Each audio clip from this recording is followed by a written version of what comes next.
It took years to build the USS Gerald R Ford in about $13 billion, thanks to time-lapse video.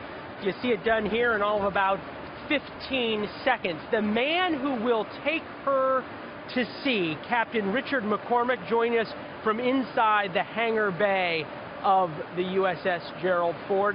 Captain, what a proud moment for you and your men. Give us a sense of what it was like as the president was there and they ordered the ship to life and you watched your sailors run out and man the decks for the first time. Chief commissioned your ship in person, so I think there's a lot of energy on board just to have the president here to be able to do that for us.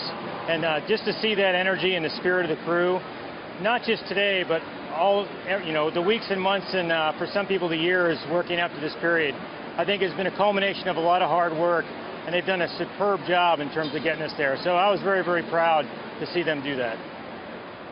A lot has been made of the new technology on this ship, new catapults, new radar, new weapon systems. What does that really mean? How does the Ford differentiate itself from the Eisenhower that I'm standing on, or the Ronald Reagan that's on station right now, or the George H.W. Bush? Well, we got a lot of innovative technology that's there to really kind of provide a more expansive capability in the future. So I look at it as I have more opportunity to increase the envelope for what I'm launching off an aircraft carrier, a larger envelope to what I can recover on board an aircraft carrier. And it's really there to provide us future capability, whether it's direct energy weapons, with our increase in terms of power output with our main turbine generators. And then we also reduced the number of valves on board. We've increased some efficiencies to hopefully get some efficiencies with manpower. But the bottom line is it provides a new opportunity for the technology that we have now and possibly in the future, so that we can use that at the tip of the spear to provide national defense. We were watching some video earlier of them testing the electromagnetic catapult and them shooting sort of sleds off of the front of the carrier, off of the bow. But I understand next week already she'll be at sea and you're going to start trying to land aircraft and take off just as you would at war. How many tests, what do you have to do before the first deployment heads out? Well, we're entering what we call a shakedown period. So we went through builder sea trials and acceptance trials, and now we're moving into the shakedown.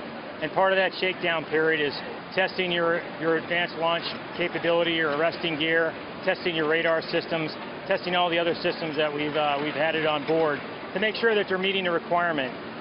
The crew on board here, we're operators, so we're here to go ahead and test and evaluate that equipment, and then we provide feedback to the engineers and the program offices in terms of what they can do to make it better, or some of the things that are meeting the specifications. So we're here to really kind of shake it down for the next 10 months.